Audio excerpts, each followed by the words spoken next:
all this teeth infection thing in my bob, whatever was going on with it. I don't know. I went to the dentist twice, and I went on a bunch of different antibiotics and painkillers and one thing and another. And I'm trying to get this seatbelt taken care of here. Excuse me. Anyway, that's between 7 and 10, maybe 11 days now. I lose track. But anyway, I've been sick as a dog. Anyway, now I'm going to the DO for him to try and figure out if it's a widespread body infection that took off from my teeth that's got uncontrolled. We're going to have to do something more drastic. Or if I've just happened to be a coincidence and got the flu at the same time. Let them figure that out. Anyway, y'all keep praying for me. This video, I've held back my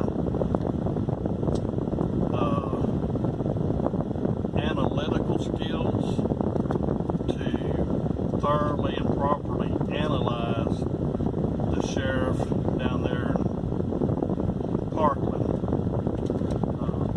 Broward County. First of all, I understand that alpha males and alpha females, for lack of a better word, but 95% of police, whatever, is male, and the super majority of them are at least alpha males or super alpha males. That's another way one doctor's told me. He said that means that you usually have an extremely high testosterone count. And that makes sense, like all these police chasing women around, and there used to be a saying with the old heads, the badge will get you all that stuff you want, but only one piece of that stuff will get your badge.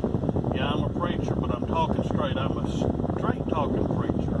I talk to the street people, I talk to the people at the White House, I talk to the people at the homeless house, I talk to people at the funeral house, at the courthouse. If you got a house, I talk to you, okay? I'm honest, I'm straightforward. If you like me, that's great. If you don't, that's great too. Hope you like me, hope you love me. But if you don't, that's okay. But anyway, this is my critical analysis. I was taught and trained my entire career that when you swore an oath to defend the Constitution of the state and of the United States, and that you was on the public trust as an officer of the public trust, that your duty was likened into that of the Secret Service for the president. They may have to shield the president and take a bullet for the president.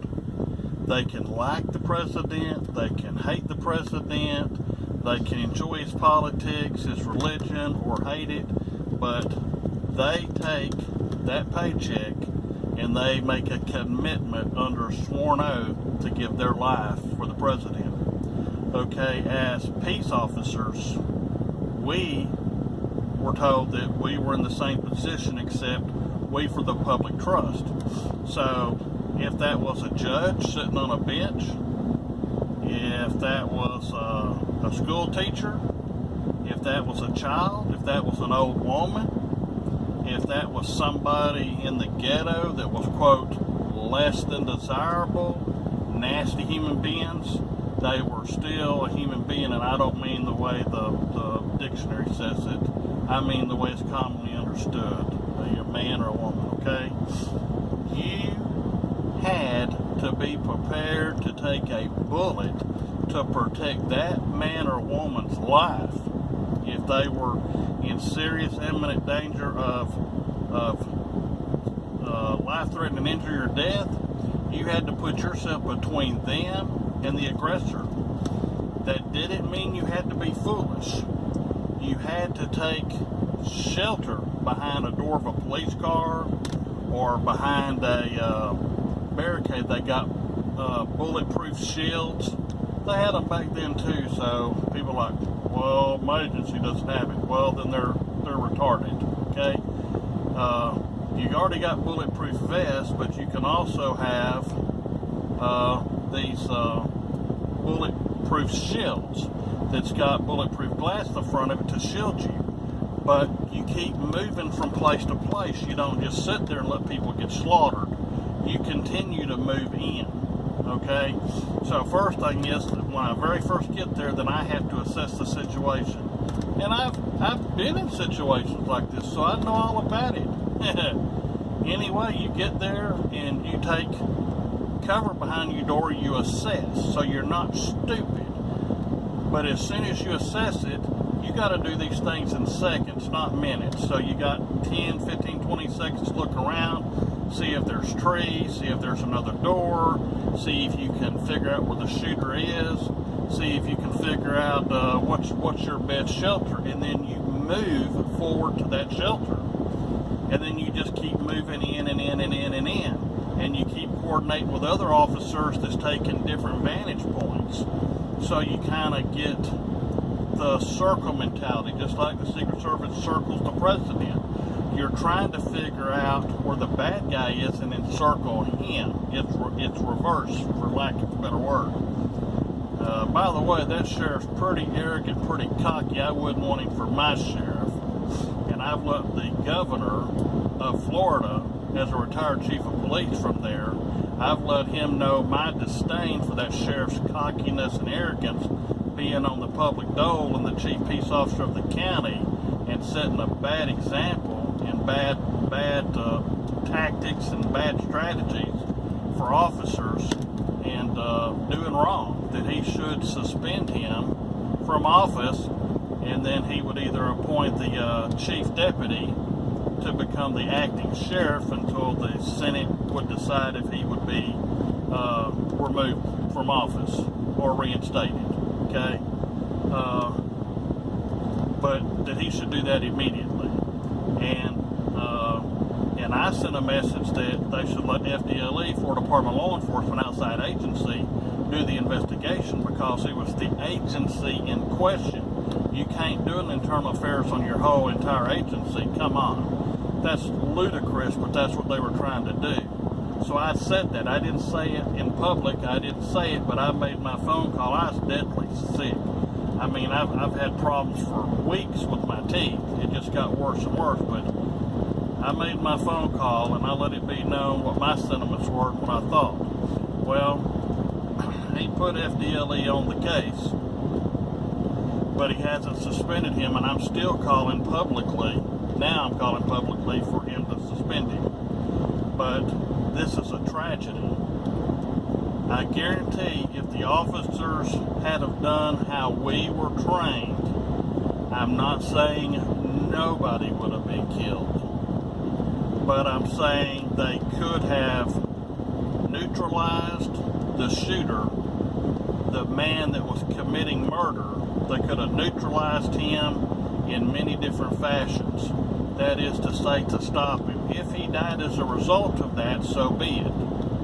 If he lived, so be it. That's not the question. The question is, how do we neutralize him? Do we shoot him in the leg, the arm, the head, the heart?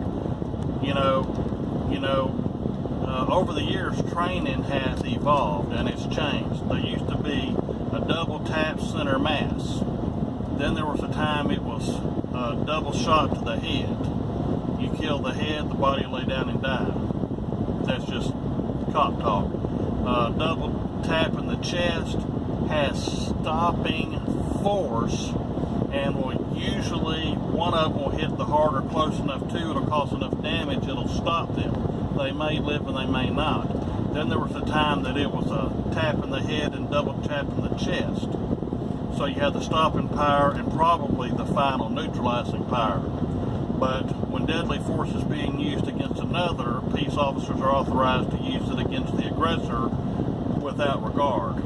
Okay, so if they had have acted quickly, I'm saying that whether it was 1 or 2 or 5, they could have stopped a lot of these deaths, and in all likelihood would have, but they were trained wrong. They had crazy illogical policies that the sheriff bought into from Obama about this pipeline from school to jail. I understand that certain situations are on a case-by-case basis, like a fingerprint, like a snowflake. They're individual, okay? And guidelines are that. They're a guideline. They're not an absolute. You got a boy or girl that's disgruntled in school. They've got a situation in their home where their home is tore up, so forth and so on. And they say things on social media because they can be big and bad on social media. I'm telling you what, a 90-year-old woman who's got a foot on a banana peel and one in a casket can be real dangerous on the internet. She can say anything she wants to.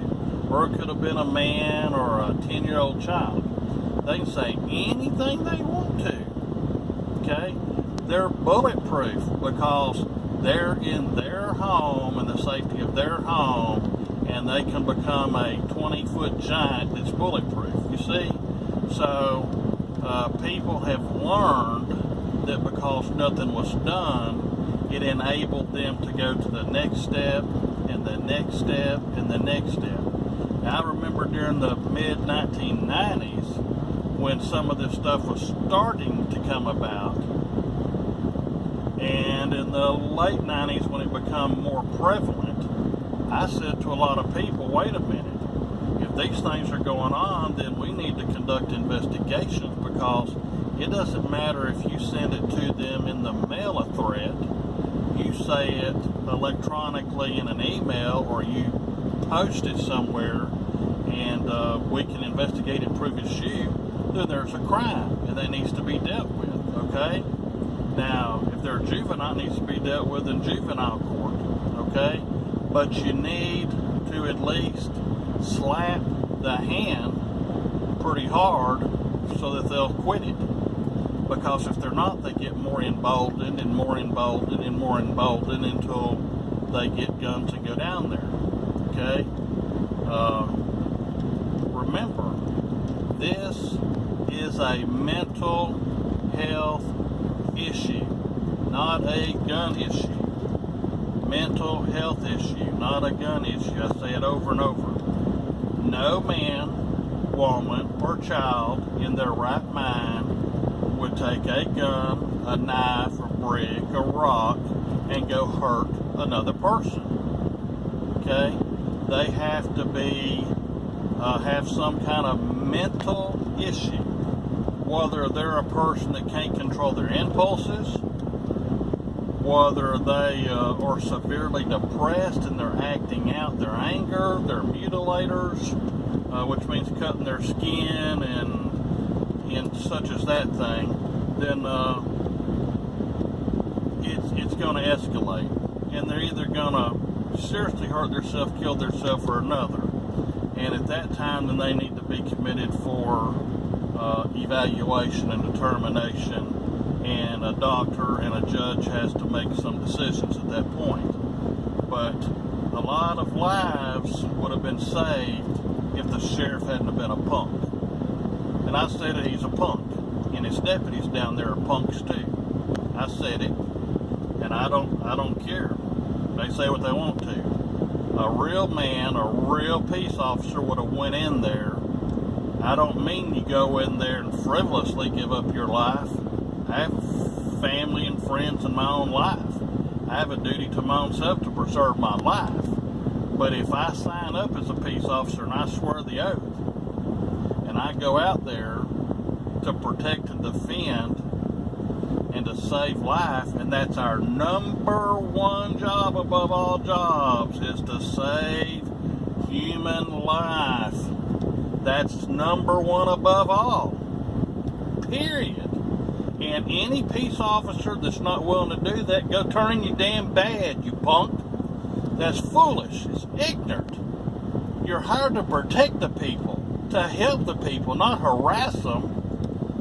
Now, I know some damn good peace officers. Damn good. they live by the Constitution and they enforce it, and they're good guys. I also know some punk officers, and I've told them they're punks. You know, they're just stupid and they're idiotic. And we need to get a handle on this thing. It ain't the guns, it's the people. Okay, here's the deal. Let's just say hypothetically, there was some law tomorrow that said nobody can have guns. Let's just pretend, okay? Every crazy person would find a way to make, build, or obtain a gun, and they would still use it. Except now, instead of a few sitting ducks, we'd all be sitting ducks. Okay? If the government become more tyrannical than it is now, to the point that there had to be an overthrow by constitutional justification, and we had to take our government back by armed force because we had traitors and treasonous people, that's why the Second Amendment exists, for the militia, for the free state. Okay? So, it's for the militia to defend the state from the enemy within and without. Okay? But then we all also each individually have the right. Okay? So, the Constitution, the Second Amendment, is your right.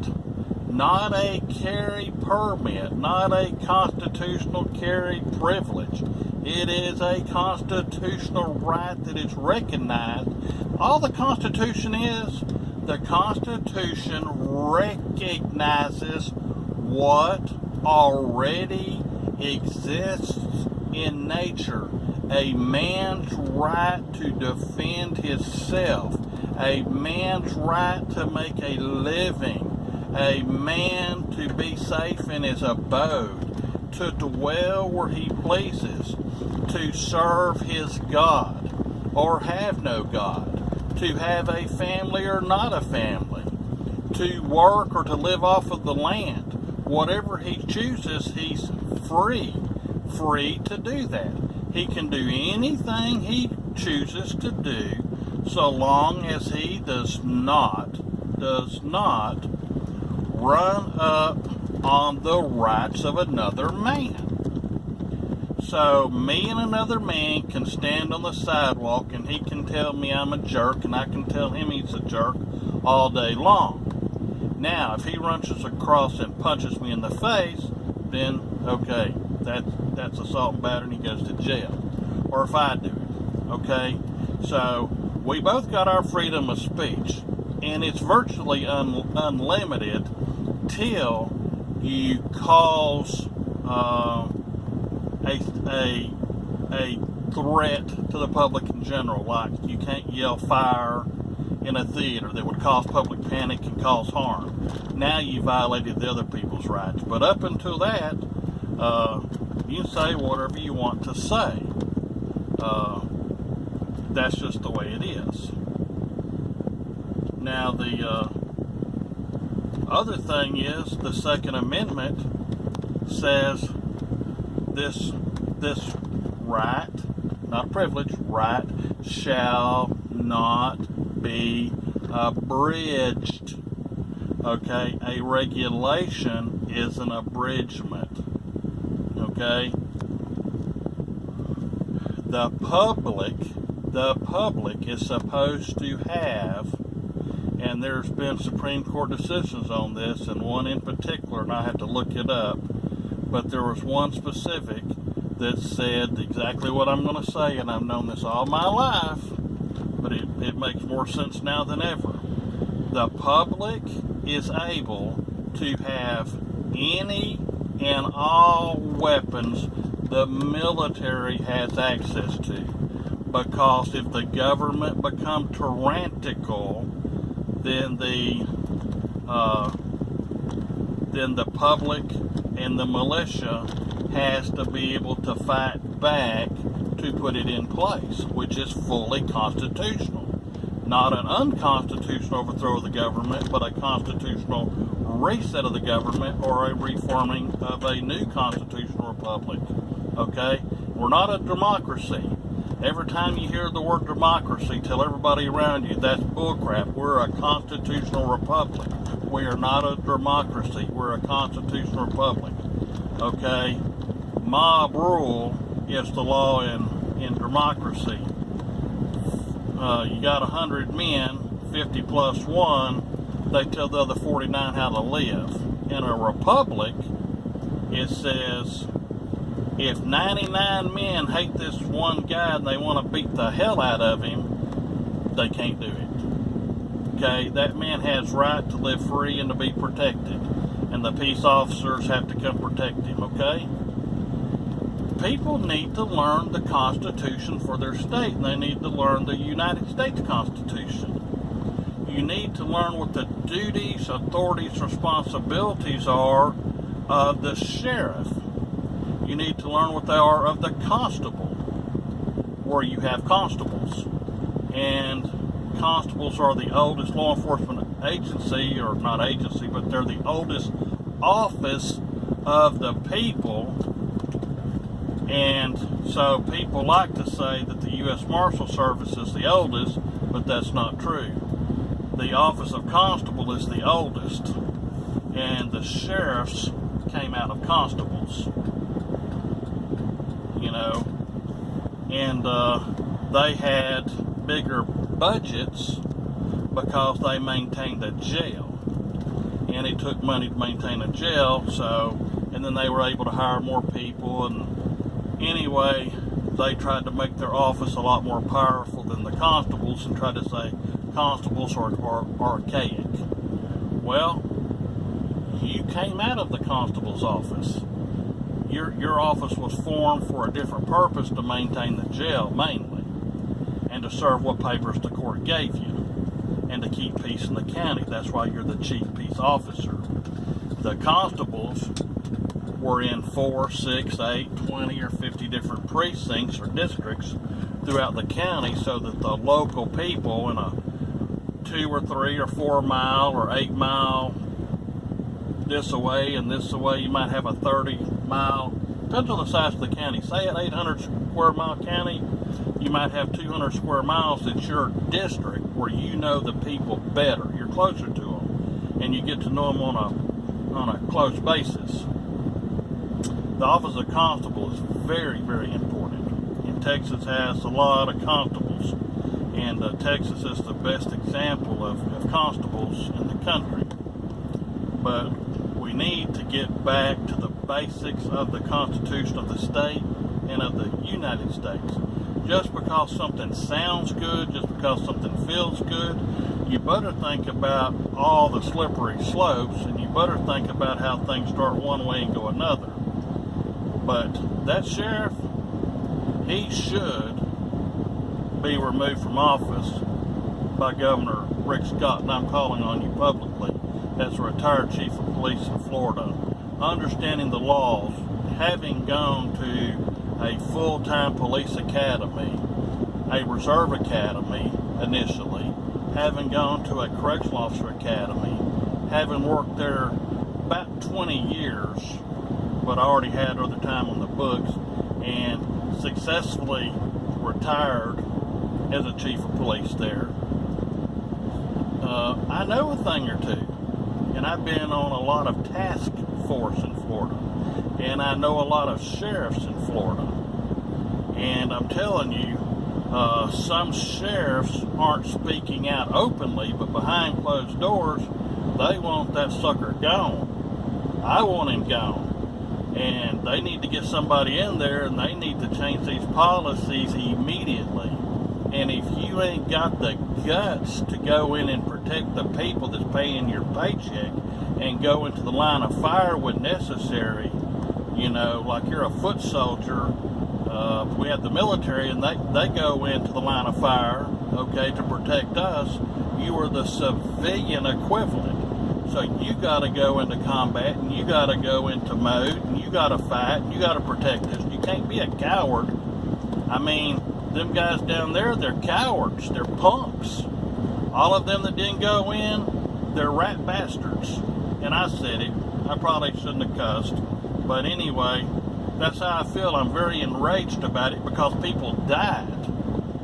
I'm tired of Christian people sitting on the side and saying, we better not use no harsh language. We better not push people to think we're not good Christians. Hell, look at it. Jesus went in the temple and flipped the money changers' tables and run them out with a whip, did he not? Okay? He told them straight how it was. I'm telling you straight how it is. That sheriff's a punk and needs to be gone. I wouldn't trust him to be in charge of a hamster. He's cocky, he's arrogant, which that's personality.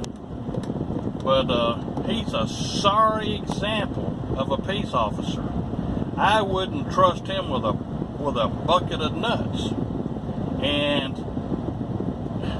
you know, it comes to the top down, so his people follow him. He's just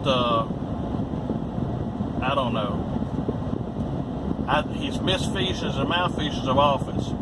If I had a family member that died in there, I'd have me a team of attorneys filing against him personally under his name in his private capacity as a man, and suing him as the sheriff for misfeasance and malfeasance of office. So I'd have me a team of bar card attorneys that could go talk to these judges and make them pay out of the nose, I mean huge out of the nose fees, that when the county, which is probably self-insured, or they may be through the League of Counties in Florida, I think that's what it's called, I forget, but anyway, when they paid into the hundreds and hundreds of millions, plus all the medical bills for a lifetime for those that survive, and then they pay for counseling for everybody that was affected by this,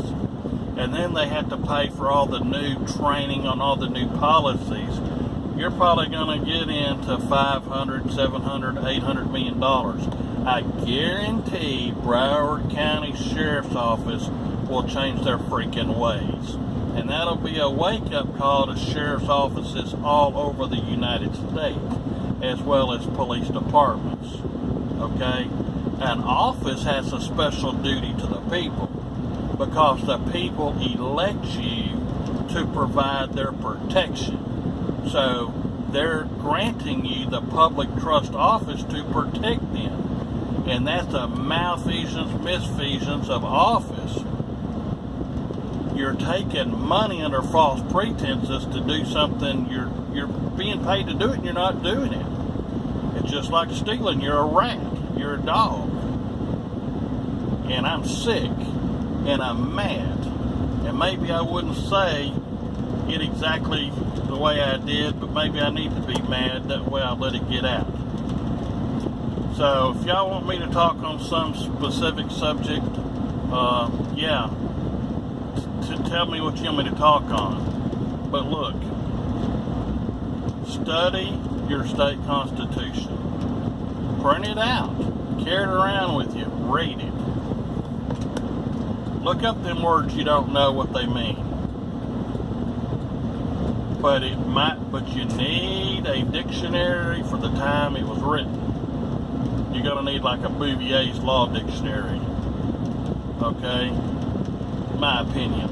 The reason being is these words and definitions meant what they said when they wrote it. You're going to get a Noah Webster's Dictionary 1828 so you can kind of understand the U.S. Constitution. The words and meanings when they were wrote are still the words and meanings. It's wrote on a dead piece of wood, on paper. It's permanent. It's etched in stone. The interpretation of the intent of what they meant when it's wrote is what goes. Not this, it's a living document, it keeps evolving. No, it's a covenant, like the Bible. God didn't write his Bible and change his mind and say, well, it's 500 years later, let's change the words and meanings. Nope, it was the same yesterday, today, and forever. The Constitution is a covenant. It was the same yesterday, today, and forever. The way people misapply it is where it gets messed up. Okay? So, don't worry about the guns, worry about the mental issues, the mental people. Because mental people, not only do they shoot people, they stab people. They run over them in cars. They hijack buses and airplanes. They run into buildings. Okay? They may have extreme religious views, like them Muslim people that crashed the planes and drove them into the tires. Okay? They're radical. They're mental subjects, to the point that they kill people. Okay? So yeah, they don't need no damn guns. They don't need a knife, needles, sharp instruments. They don't need a car. Let's make an amendment. If you're crazy, you have to stay at the crazy house, okay? And we keep you confined at the crazy house because